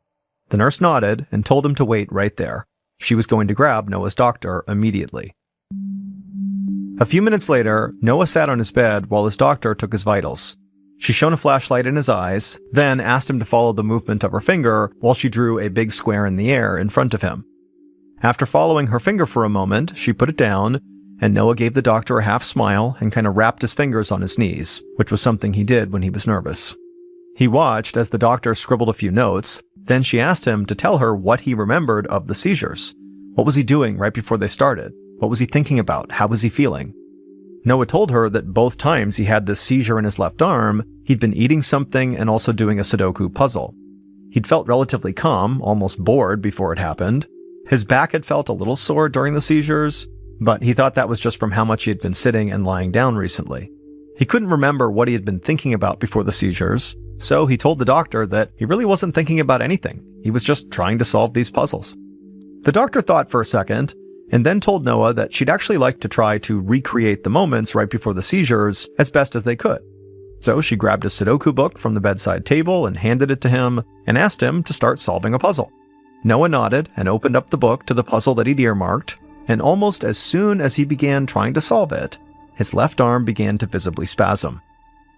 He looked up at the doctor, who was staring back at him in total disbelief. She told him she was calling a neurologist right now. The next day, Baron Feddersen, who was a neurologist, looked in on his new patient from the hallway of the neurology wing at the University of Munich. Through a glass window, he could see Noah in a hospital room filling out a worksheet of complex math problems and also a crossword puzzle. Dr. Feddersen suspected that Noah's seizures were somehow being triggered when Noah tried to solve puzzles. He watched as Noah worked on the math problems, expecting his left arm to begin shaking, just like when he had solved the Sudoku puzzles. But after about 10 minutes of doing these math problems, Noah's left arm was steady, and so was his right. He finished his worksheets, then put his pencil down and looked up at Dr. Feddersen through the window. Dr. Feddersen frowned. He had been so sure that it was just trying to do math that would cause Noah's arm to seize. But clearly it was not just math, because that didn't do anything. So Dr. Feddersen decided that Noah should try another Sudoku puzzle, because maybe it was just Sudoku that triggered his seizure. So the doctor brought a Sudoku puzzle into the room, and he watched as Noah began to solve it, and within moments, Noah's left hand began to shake uncontrollably. Once the seizure had passed and Dr. Feddersen was sure Noah was okay again, he took a step back and just thought for a second. There had to be something unique about these Sudoku puzzles that was causing these seizures. But the doctor just could not understand what that kind of X factor was. What was it about Sudoku puzzles that was triggering this reaction from Noah? I mean, the doctor had never heard of a case like this in all his many, many years of practicing neurology. Finally, the doctor told Noah he'd be right back. He needed to go run some tests. 30 minutes later, Dr. Feddersen watched as a nurse secured a cap containing sensors and wires to Noah's head. Then Dr. Feddersen turned his attention to his computer screen right as the nurse handed Noah a Sudoku puzzle. As Noah began working on the Sudoku puzzle, Dr. Feddersen watched squiggly lines appear on his monitor. These were Noah's brain waves, and at first, Noah's brain activity looked completely normal. Then, a section right in the middle of the screen, right in the center of Noah's brain, began to light up, just as his left arm began to shake. Noah put his pencil down as the nurse moved a bit closer, and within a few moments, the seizure stopped, and his brain waves went back to normal. Reviewing the chart, Dr. Feddersen could see Noah had just suffered a classic seizure. But there was one little piece of brain activity that caught Dr. Feddersen's eye, and he realized he needed to ask Noah some questions about the way he solved Sudoku puzzles. And what he learned shocked and amazed him. It turned out that Noah pictured the Sudoku numbers in a 3-dimensional grid, like a big blank cube that he could fill with numbers. Imagining the puzzle that way activated the part of his brain used for spatial reasoning called the parietal lobe. During the avalanche, while Noah was buried under the snow and unable to breathe for 15 minutes, the lack of oxygen had killed neurons in this part of his brain. So now, when he tried to use spatial reasoning to solve these Sudoku puzzles, he was overstimulating his parietal lobe, which caused a seizure. And because he did not think in 3 dimensions when he did simple math problems or crossword puzzles, those didn't trigger a reaction at all. Dr. Feddersen told Noah that there was no cure for these seizures, but he might be able to keep doing Sudoku if he imagined the numbers in a more traditional 2-dimensional way. But Noah actually was not able to work on the puzzles that way. He was too rooted in the way he typically solved these puzzles, and so ultimately he just gave up Sudoku altogether. After that, Noah's seizures disappeared, and he was able to leave the rehab facility a few weeks later. Other than giving up Sudoku, one of his favorite games, he would make close to a full recovery.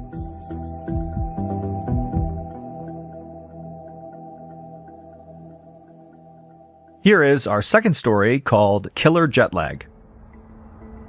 On July 3rd, 2010, Kelly Granger walked out of the arrivals gate at John F. Kennedy Airport in New York City. She had a huge smile on her face, not just because she was happy to be home after more than 6 weeks away, but because her travels had changed her life. After finishing her sophomore year of college, 19-year-old Kelly had gone abroad for study in the African nation of Ghana. Kelly was an anthropology major, and she'd studied modern and traditional Ghanaian life while also volunteering to help Ghanaian people in need. On weekends, she and her classmates had traveled all over the country. She'd made some local friends she hoped to stay in touch with forever. All in all, this trip had been one of the best times of her entire life. Kelly made her way to the baggage claim area, where her family was already waiting for her. She already missed Ghana, but she had to admit that it was good to be back in New York and to feel the warm embrace of her mom and dad. She was also exhausted and ready to get home and sleep off the jet lag after crossing 4 time zones during her long flight. But over the next few days, Kelly had trouble shaking off her fatigue, and she had a very persistent headache. She figured these things would just go away once she got fully readjusted to being back in this time zone, but when Kelly woke up on the 5th morning after she got back, her headache was worse than ever. She rolled over and realized she was drenched in sweat. In fact, she was feeling so sick, she couldn't even get out of bed. So she wrapped her comforter around her more tightly and called for her mom, Gina. Then she laid in bed shivering with her eyes closed until she heard her mom come into her room and sit beside her on the bed. After her mom put a hand on Kelly's forehead and felt how warm she was, she told Kelly she was going to take her to the doctor. Gina just had a feeling that whatever was going on with her daughter seemed more serious than just jet lag or a little bug she'd caught on the way home, and so she wasn't going to take any chances. That afternoon, Kelly sat on her doctor's examination table with a thermometer in her mouth. She kept her eyes closed, as though that might get rid of the terrible headache that was pounding in her temples. Her doctor asked her if she was on any medications, and Kelly shrugged, as if to say, sort of. While she was in Ghana, she had been taking a malaria prevention medication called mefloquine, but she'd stopped taking it when she left, even though that was kind of recently, and since then she had not taken anything else. Suddenly, the thermometer beeped, and so the doctor gently pulled it out of Kelly's mouth. He told Kelly she did have a mild fever, but nothing too alarming. Then he quizzed Kelly about whether she had always remembered to take her anti-malaria pills. Mefloquine is highly effective, he said, but only if you take it every single week. You can't miss taking it. Kelly's mind was fuzzy from her headache, but she felt positive she'd taken the medication. Her school had made a big point of reminding her and everybody else that they had to take it every single week. The doctor nodded and sat back in silence for a moment, and then he told Kelly and her mom that this looked like just a very bad case of jet lag. In some people, that groggy feeling can last for a week or more, and the best treatment is just to rest. And so the doctor told Kelly to go home and rest and come back in a week if she still didn't feel better. 2 nights later, Kelly rolled from side to side in her bed. It was nearly 3 a.m., and while she was usually a sound sleeper, This night, her headache and nausea were so bad she was finding it really hard to sleep. It also felt like her fever was spiking, and her chills were so bad that her teeth were actually chattering, but every time she pulled her comforter around her to warm herself up, she'd start to sweat. It was like she was alternating between being stuck in a furnace and a freezer. Finally, out of just sheer exhaustion, she did begin to drift off to sleep. And all of a sudden, Kelly heard a low voice calling out to her from somewhere in her bedroom, and it was saying something extremely strange and kind of threatening. She would soon be moving on to the next step, the voice said, but it warned Kelly not to tell anyone or she'd be sorry. Kelly was so scared that she jolted awake. But there was no one in her room, and her room seemed totally normal. Morning light filtered through her curtains, bathing her room in a reassuring glow. But Kelly still felt terrible and clammy and cold, and she was even panting like someone had just been chasing her. She told herself whatever had just happened had to have just been a bad dream. But at the same time, Kelly did not want to be alone right now. So she got out of bed and went downstairs where she could hear her mom and sister in the kitchen making breakfast. Kelly's mom looked up when she went into the kitchen and she asked Kelly how she slept. Kelly wanted to give an honest answer about this weird voice she heard in her room that maybe was in her dream and maybe wasn't. But then she remembered what that weird voice had actually said. Basically, don't tell anyone about the voice. Now, Kelly was not superstitious, but for some reason, she obeyed the voice's commands. So without mentioning the voice to anybody, Kelly just sat down at the kitchen table and said she slept just fine. The next morning, Kelly awoke in a cold sweat again, clutching her chest. The deep voice was back again, telling her she was nearly ready for the next step. Kelly couldn't help but feel scared, even as she told herself that, probably her fever was responsible for making her dreams so vivid, to include strange voices. But regardless, Kelly got out of bed to go brush her teeth. However, when she got to her bedroom doorway, she stopped. She looked down the hallway and realized she had no idea where the bathroom was. She looked at the other doors in the hallway and the stairs leading down to the foyer, but somehow nothing looked familiar. For a moment, she wondered if she was actually still asleep. But no, she was not. This was no dream. As Kelly began walking down the hallway, the floor began to move, knocking her off balance. She fell into the wall, then held it for support as she stood upright. She tried to walk again, but now the walls were bending and warping. The stairs began to slide away from her, and each door in the hallway slowly moved up and down and up onto the ceiling. Kelly kept trying to get her footing, but every couple of steps, she just hit the wall again. It was like the walls were jumping out to knock her off balance. So Kelly sank down onto all fours and began to crawl to the steps that led downstairs, where she knew her mother would be. When she reached the stairs, Kelly closed her eyes and sat on the top step. Then slowly she began to slide down each stair almost like a slide. Finally, she reached the bottom of the stairs and felt the hardwood floor beneath her feet, and at this point she was able to actually stand. And right away she thought to herself, I need to find my mom. Gina was standing over the stove scrambling eggs when Kelly came into the kitchen with a blank look on her face and totally covered in sweat. As Kelly walked toward her mother, she kind of staggered into the wall. Gina exchanged confused glances with her other daughter, Jessica, who was sitting at the kitchen table waiting for eggs, and then Kelly stumbled over to the table too and sat down, staring at the wall. Not really sure what was going on with her daughter, Gina just asked Kelly if she'd like some scrambled eggs too. But Kelly didn't answer. Instead, she began mumbling under her breath, speaking nonsense and still just staring at the wall like she was having a full conversation with someone Gina couldn't see. Gina called Kelly's name, trying to get her attention, and asked who she was talking to, but Kelly did not seem to hear her. Gina turned off the stove and walked over to Kelly and put a hand on her forehead, and she could tell she was warm to the touch. And so between that and the fact that Kelly was basically not responsive, told Gina this was an emergency. Gina did her best to stay calm, and as she went to grab her purse, she told her other daughter, Jessica, to get her shoes on, because they were going to take Kelly to the doctor's office. But when Gina tried to guide Kelly from the kitchen table towards the front door, she could see Kelly basically couldn't stand. She was very unsteady. And so at this point, Gina said, you know what? We're not going to the doctor's office. We're going to the hospital's emergency room right now. Later that morning, Gina stood in the corner of a hospital room at the Cohen Children's Medical Center on Long Island, New York. She hugged herself nervously as she watched an ER doctor and a triage nurse perform a head-to-toe examination of Kelly. Gina thought Kelly looked absolutely terrible. Under the bright fluorescent lights in the ceiling, Kelly's skin and eyes looked yellow, a condition Gina knew was called jaundice, but Gina had never seen it in person before.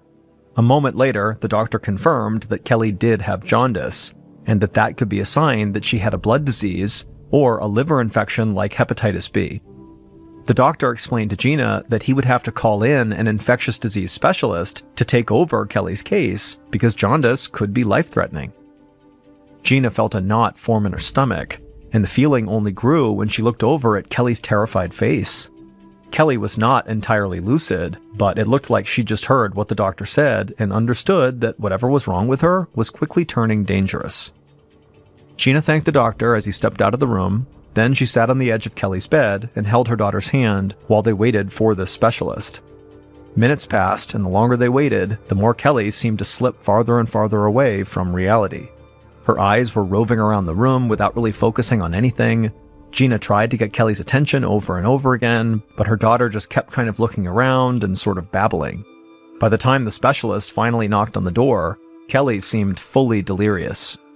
The specialist introduced himself as Dr. Sunil Sood, but Gina did not waste time introducing herself. Instead, she just hopped off the bed and directed Dr. Sood to Kelly and said, "Please help her."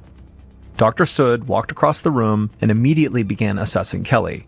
After just a few moments, he turned to Gina and confirmed that Kelly did seem delirious, which unfortunately was a very bad sign. It meant that whatever Kelly had was rapidly evolving and now causing neurological complications.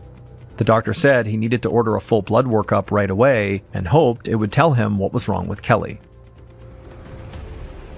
45 minutes later, Gina, Jessica, and Kelly's father, Albert, paced in the waiting room until Gina finally spotted Dr. Sood walking down the hallway toward them.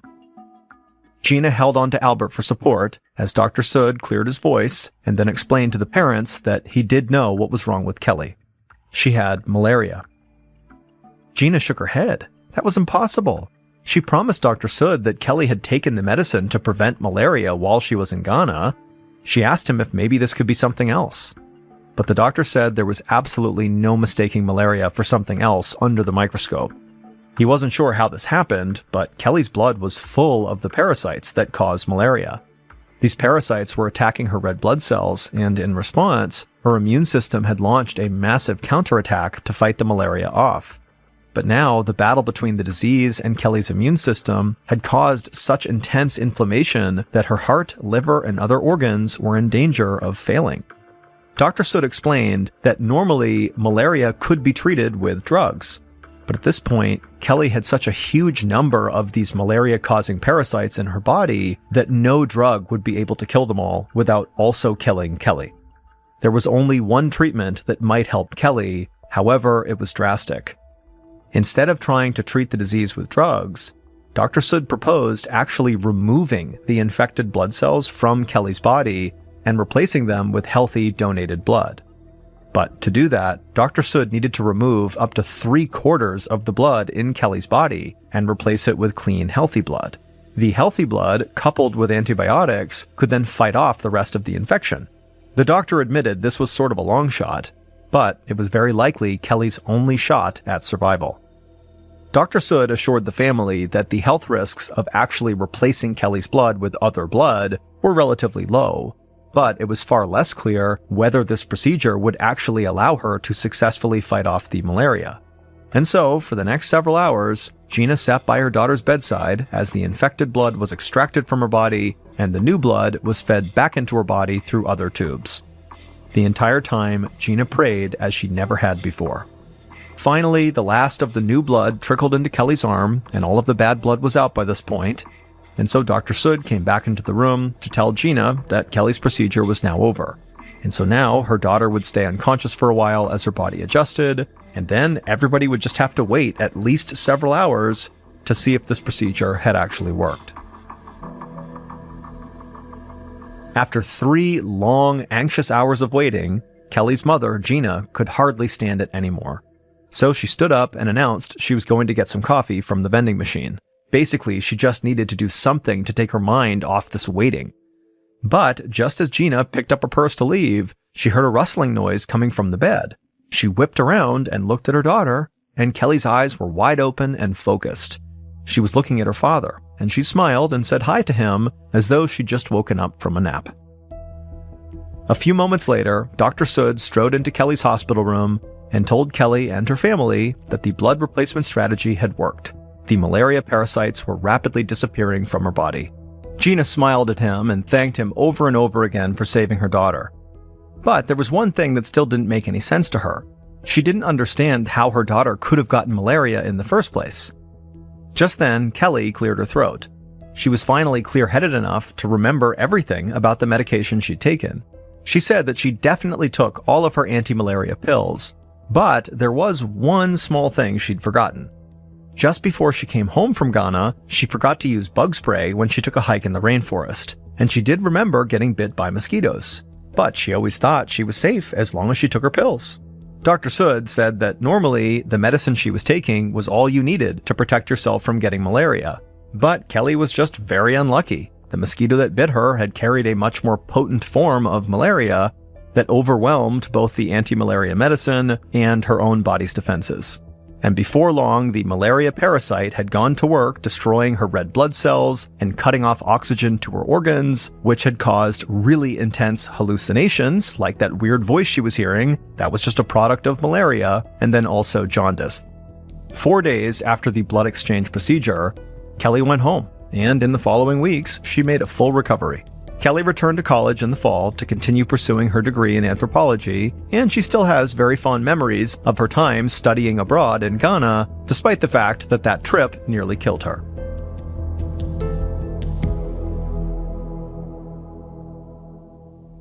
At 1 p.m. on November 2nd, 2020, an older man named Marcel Touré stood in his backyard hanging damp clothes on a clothesline.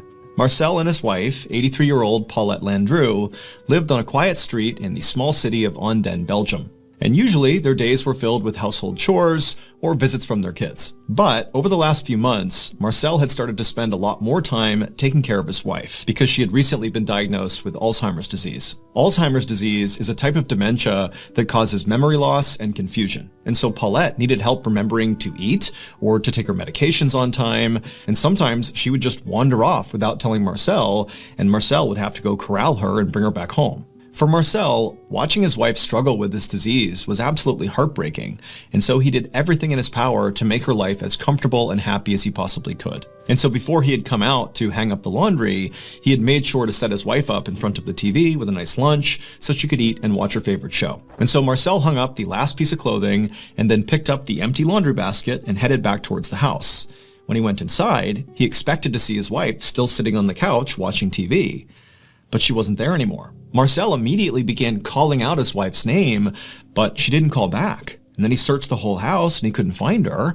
And so starting to panic, he went outside, he searched the outside of the house, she wasn't there. He even knocked on some neighbors' doors, but they hadn't seen her. And so at this point, Marcel was very scared, given the fact that his wife had Alzheimer's and could easily wander off and put herself in a very dangerous situation without even knowing. And so instead of waiting any longer to just hope she showed up again, he picked up the phone and he called the police. Less than an hour later, Marcel stood outside of his house looking at helicopters flying overhead, and he knew at least half a dozen officers were spread out around the neighborhood, knocking on neighbors' doors. There were canine units searching the surrounding area. This huge search, it was all for Paulette. Marcel was glad to see that clearly the police had taken the search very seriously, and so he was confident that they would find his wife and that hopefully she'd be okay. But the hours kept ticking by, and as the sun began to go down, there still was no sign of Paulette. A police officer told Marcel that they would keep on investigating and hopefully find his wife as soon as possible. But over the next few days and weeks, Paulette didn't turn up, nobody had any idea where she was, and before long, weeks turned into months, and then months turned into 2 full years that nobody had seen Paulette. And by that point, Marcel had basically resigned himself to the fact that he very likely would die without ever figuring out what happened to his wife. But then, one day in early October of 2022, so 2 years after Paulette went missing, one of Marcel and Paulette's neighbors was at home on their computer looking at a particular website. And as they were scrolling through this website, they happened upon an image that as soon as they saw it, they froze. because this neighbor was very well aware of the fact that Paulette had gone missing and nobody had found her. But now they're seeing this image on this website that basically gives away what happened to her. And so totally shocked that they had even found this image, the neighbor screenshotted it and brought it to the police. So it would turn out that neighbor was looking at Google Street View, which is a feature of Google Maps that basically allows you to see 360-degree views of basically anywhere on the planet. To create these images, Google literally sends out these special vehicles all over the world that have cameras that sit on top of the cars. And these cars drive down basically all the streets all over the place, constantly taking pictures all around them. And it just so happened on the exact day that Paulette went missing in 2020, there happened to be a Google car driving down the road that captured a picture of her. And so as you can see in the picture of her, you see Paulette on the left side of the image walking across the street away from her home, which is on the right side. And on the right side, you can actually see Marcel in the backyard hanging up laundry on the clothesline. And so the police, after getting this image, they basically followed the projected route Paulette was on, which is basically beelining straight across the road. And they found that across the street was this steep hill that led down to this thick bramble bush. And inside of that bramble bush was Paulette, and she was deceased. And so very likely, Paulette, in her confused state, walked straight across the street, as we see in the image, and then fell down that hill and got trapped at the bottom inside of that bramble bush and couldn't move. And so when that huge search for her was going on, very likely she was just trapped down there, but didn't understand what was going on, couldn't necessarily yell up to communicate with anybody. And so she stayed down there and died. And unfortunately, it would take 2 more full years and a random image on Google Street View before Marcel could finally get the closure he needed. Around 10 a.m. on July 26, 2015, a 31-year-old mom named Xiang Lu Xuan and her husband chased their 2-year-old son around a brand new indoor playground. This playground was on the 6th floor of a mall in Jingzhou City, which is in central China. And so Xiang and her husband had come to this mall today just so their son could basically enjoy this playground. And currently he was running around in circles and laughing hysterically. He thought it was great. Xiang caught up to her son and scooped him up and then placed him at the top of a slide. And he happily slid down to the bottom. And when he reached the bottom, Xiang was waiting for him. And the son, he just stopped and looked past her and pointed and started saying, "Ride, ride." And so Xiang, she turned around and she saw right behind them were these 2 escalators, one going up and one going down. And so Xiang realized her son clearly thought these escalators were maybe a part of this playground. And so he wanted to go use them. They were a fun attraction. And so Xiang smiled and took her son's hand and then told her husband they're going to go ride the ride, the escalators. And then they began walking over. Once Xiang and her son actually reached the escalator, suddenly her son was not as keen to hop on board. He was nervous. But Xiang, who had ridden escalators many times before, told her son it's totally safe, and she kind of coaxed him to do it. And eventually, he stepped on right alongside her, holding her hand. And about halfway up the escalator, when she was confident her son would be okay, Xiang turned around and looked up towards the top of the escalator, the 7th floor where they were going. And she saw 3 mall employees at the top of the escalator on the 7th floor where they were going. And they were clearly looking at Xiang with a very serious look on their faces, and they were gesturing at something towards the top of the escalator. It seemed like they could be warning her about something or simply pointing something out. She wasn't really sure. And so she looked up at them like, what's going on here? But the 3 mall employees just didn't do a good job communicating whatever was going on or whatever issue they were dealing with. And so as a result, Xiang and her son just continued riding up the escalator. And as they got closer and closer, these mall employees continued to gesture at something happening on the 7th floor just beyond the escalator, and Xiang still totally confused. And then finally, when Xiang and her son reached the top and stepped off, Xiang suddenly understood what these employees were referencing, but by now, it was too late. Moments later, Xiang's husband, who was still down below on the 6th floor at the playground, he heard the sound of his wife and son screaming over near the escalator. And so instinctively, he bolted over to the escalator. He didn't see his wife, didn't see his son, and he began going up the escalator when someone at the top screamed at him to stop and get off the escalator. And so he did. And right then, a mall employee came running down the other side carrying his son. And this person handed the son over to Xiang's husband. And this employee, who clearly was completely shocked by whatever had happened up above, just shook their head. It would turn out, earlier that day, those mall employees who were at the top gesturing to Jiang, they had discovered a defect with the metal platform that sits right at the top of the escalator on the 7th floor. Basically, when you get off this escalator, it's the platform you step onto first. They had found there was something wrong with it. It wasn't stable. But instead of immediately blocking off the escalator to make sure nobody walked on it and then go get it repaired, these employees just kind of nonchalantly allowed the escalator to continue, stationed a couple of them at the top to make sure nobody, used the escalator, and then called for a repairman. But the repairman hadn't shown up and fixed this problem by the time Jiang and her son boarded the escalator. And these employees at the top knew there's this huge issue with the platform they're going to step on the second they get off, but they failed to communicate the danger to Jiang and her son as they were coming up. They just kind of broadly gesticulated that there was some issue up here and to sort of watch out for it, but Jiang had no idea. And so by the time she got to the top and stepped off the escalator onto that platform, well, the defect with the platform is that it caved in with any weight. And so she fell into the escalator, where the teeth of the escalator was rotating, and as she was getting pulled in to her death, her final moment captured on video as she took her son and thrusted him to the employees, saving his life before she disappeared and died inside the inner workings of the escalator. Following Jiang's death, there was a full-scale investigation, and quickly there were massive safety failures identified on the part of the company who made the escalator and also on the mall itself. 2 people were ultimately arrested in connection with Jiang's death and these safety failures, and the mall reportedly offered to pay some settlement to Jiang's family. However, the details of that settlement have not been made public.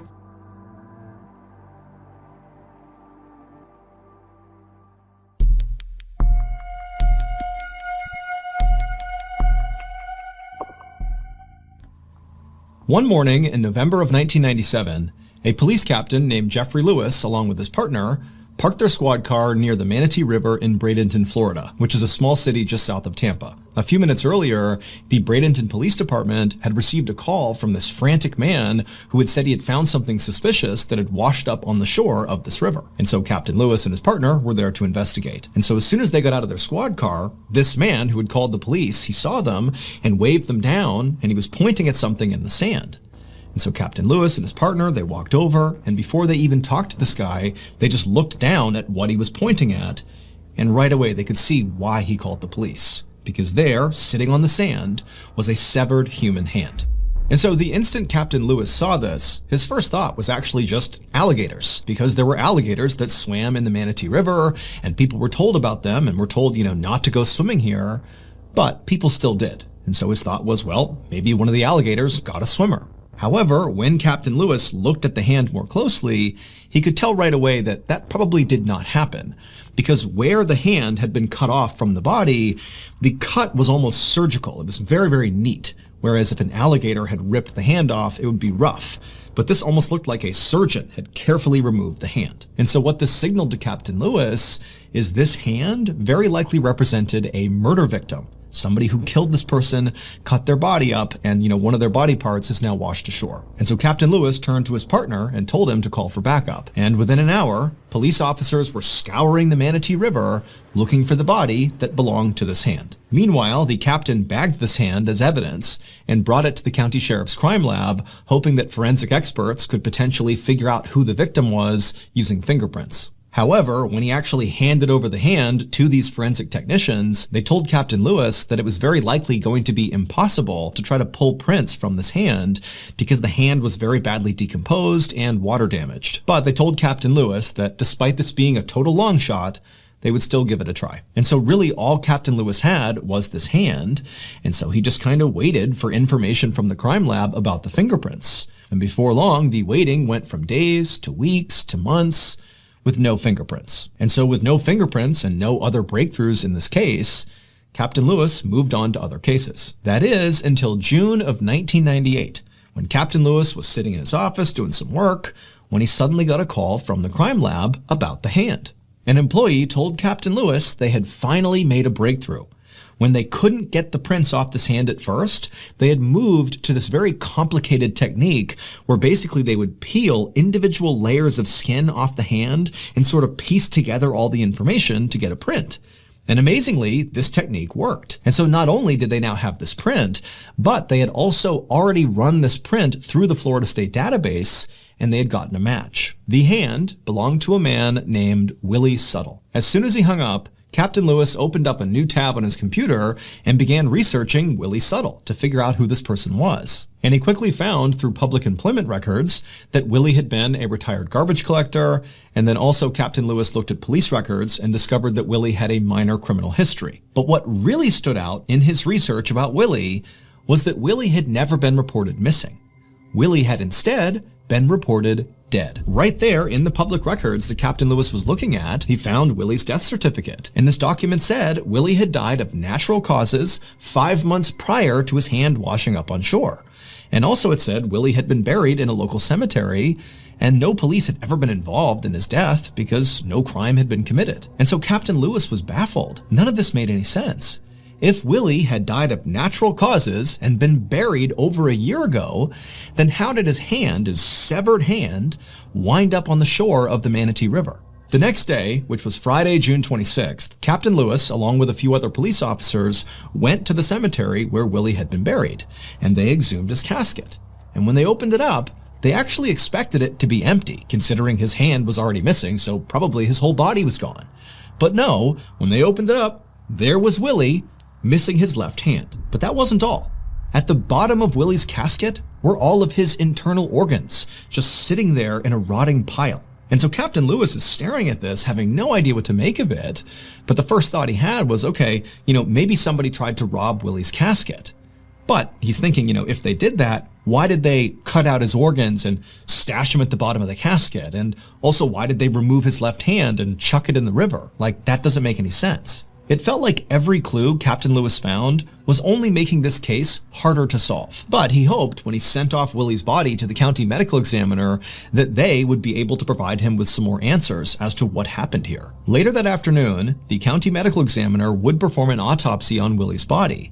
And the first thing he noticed when he began was that despite the fact that Willie's organs clearly had been removed, that Willie's abdomen did not appear sunken in. It appeared full. So the medical examiner started the autopsy by cutting open Willie's abdomen to see what was in there.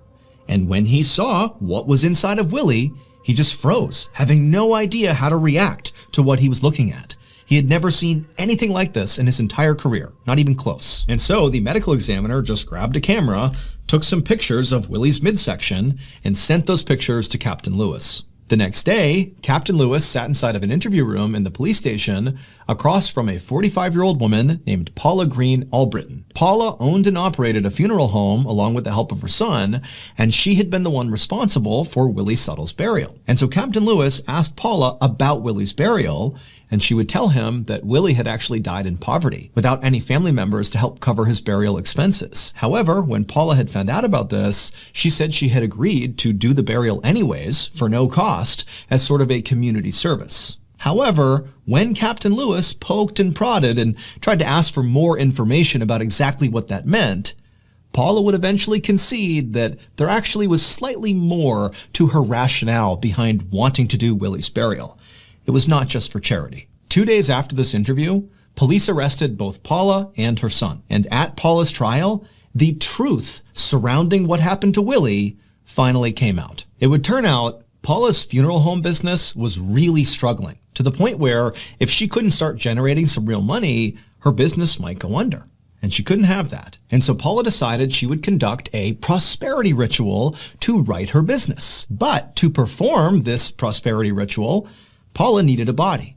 And so along comes Willie Suttle, who's died in poverty and his family can't afford his funeral. And Paula says, "Don't worry, I'll take him on for free."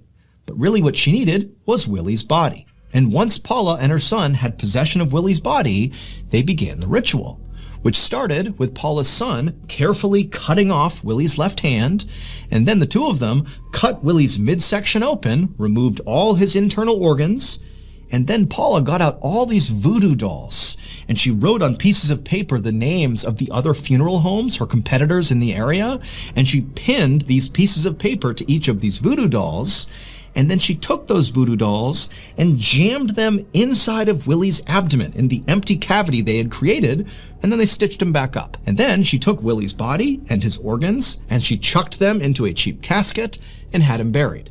And then she also took the hand that her son had removed, she put it inside of a plastic bag, added some weight to it, and chucked it into the Manatee River. Paula believed this voodoo ritual would literally cause the owners of the other funeral homes, whose businesses she wrote down on the dolls and jammed inside of Willie's body, that this ritual would literally cause all of them to be struck down and killed, putting their businesses out of business, thereby leading to her business prospering once again. However, none of these things came to fruition. The ritual did not work the way Paula intended it to. Instead, the hand that she had thrown into the river ultimately washed ashore, and before long, the police figured out what Paula and her son had done.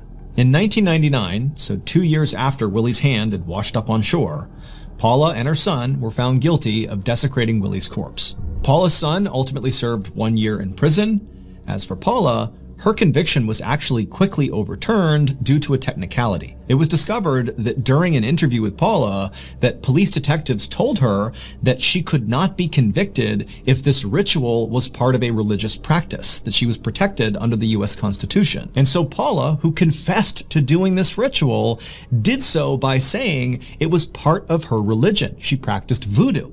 I am a voodooist, and I've survived because I know how to survive. And that's a part of my religion. And so in court, that confession was ruled inadmissible. And so she walked free. Here is a photo of the 12 voodoo dolls found inside of Willie's body, with the notes Paula wrote cursing her competition still attached.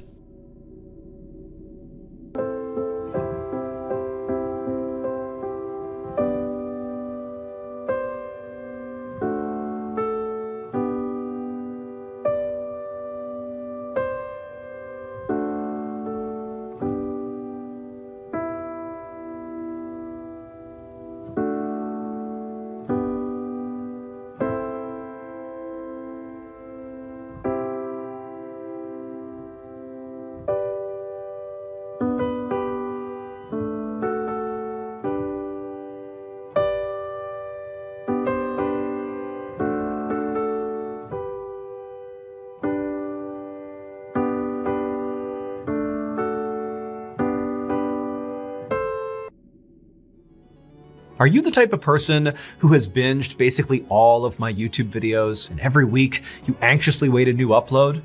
If so, thank you, but also you're in luck. Because if you didn't know this, we actually have a separate podcast, the MrBallen podcast, that has literally hundreds of stories that are not on YouTube that you can binge right now. That podcast is available on all podcast platforms. Again, it's just called the MrBallen Podcast. And on Mondays on that podcast, we upload exclusive new content that is not on YouTube to the podcast. So that's Mondays. And then on Thursday, we remaster the audio of your favorite videos on YouTube and put those on the podcast. But again, Mondays, those are brand new and exclusive to the podcast.